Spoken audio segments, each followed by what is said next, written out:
Non, mais les relations hommes-femmes en 2025, je vous jure que c'est n'importe quoi, hein. Franchement, on sait plus quoi faire. On sait pas s'il faut ignorer la personne, s'il faut lui écrire. Les mecs, s'ils doivent nous offrir des fleurs, des fois ça marche mieux quand ils nous ignorent. Franchement, c'est catastrophique, hein.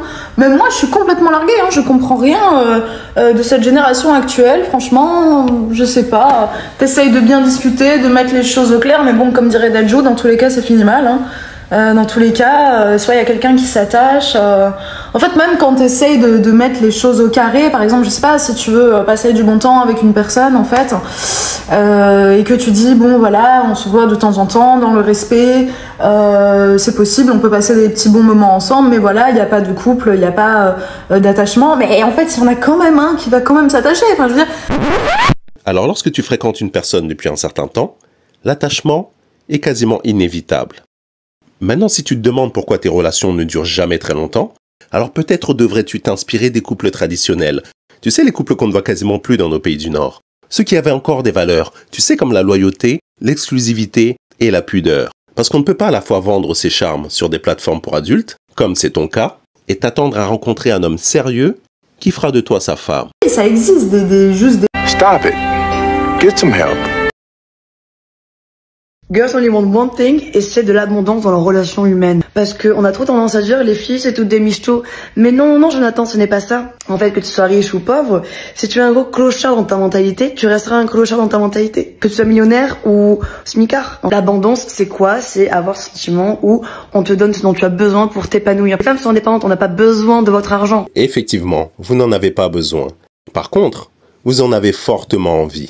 Nous, ce qu'on veut, c'est pouvoir se dire qu'on est en sécurité, qu'on va recevoir parce qu'on donne aussi. Ah oui? S'il te plaît, donne-moi un exemple. Je suis drôle, je suis lumineuse, je suis belle, je suis bien foutue, j'ai des beaux cheveux, j'ai une peau nickel.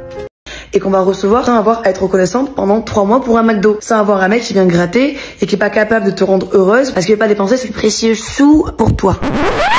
Alors vois-tu ce qui me fait le plus rire avec toi et tes collègues? C'est que vous êtes toutes pour l'égalité dans votre couple, sauf lorsqu'il s'agit de payer. Et vois-tu, quand on est un homme, on n'a aucun privilège ni passe-droit. Ce qui veut dire que je ne sors jamais de chez moi sans un minimum d'argent dans les poches.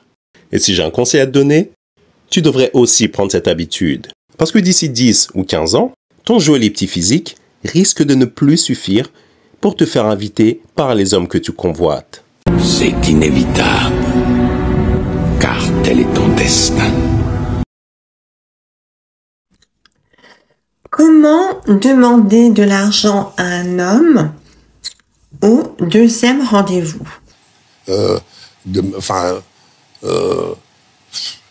Donc, je vous conseille d'attendre le deuxième rendez-vous pour commencer à demander de l'argent à un homme.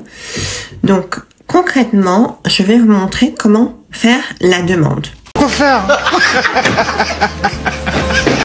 Donc, vous êtes au deuxième rendez-vous, vous êtes en train de manger ou vous êtes, je sais pas, vous prenez un dessert ou peu importe. Et là, vous allez le regarder dans les yeux et vous allez dire: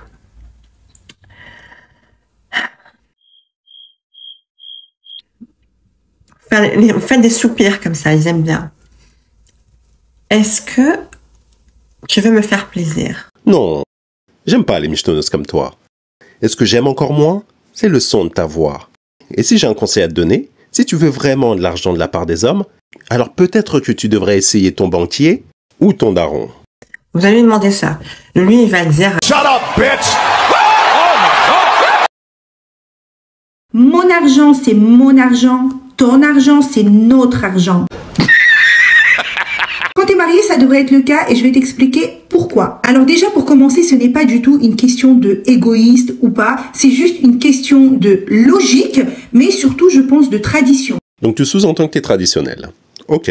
Pour commencer, dans ma culture, quand une fille, elle n'est pas mariée, elle vit chez ses parents. Et quand elle vit chez ses parents, elle paye ni facture, ni loyer, ni électricité. Sauf bien sûr si elle veut faire plaisir, mais de elle-même et pas par l'obligation. Donc si je comprends ta logique, une femme qui a 35 ans, qui vit encore chez ses parents, donc qui n'est pas encore mariée, fait une fleur à ses parents en les aidant à payer le loyer. Intéressant. Ensuite, la fille, elle se marie et donc elle part vivre chez son mari. Déjà, tu viens me chercher, tu m'emmènes chez toi. Tu me sors de chez mes parents pour me marier. En fait, c'est toi qui prends la femme, c'est toi qui l'emmènes, donc c'est à toi d'assumer. Avant que je vienne chez toi, tu vivais où? Tu vivais dehors? On est d'accord que tu payais ton loyer comme tout le monde. Donc pourquoi c'est au moment où moi j'arrive chez toi, tu veux partager les frais?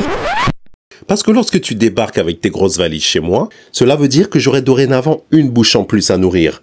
Et en plus de ta bouche à nourrir, j'aurai tous tes besoins à combler. Et Dieu sait que les besoins d'une femme moderne sont quasiment sans fin. Et vu la période d'inflation qu'on traverse, je te laisserai que 2 options. Soit tu participes aux frais du foyer, soit tu retournes chez tes parents, faire des vidéos TikTok. And follow this, buddy! Woo! May I have your attention, please?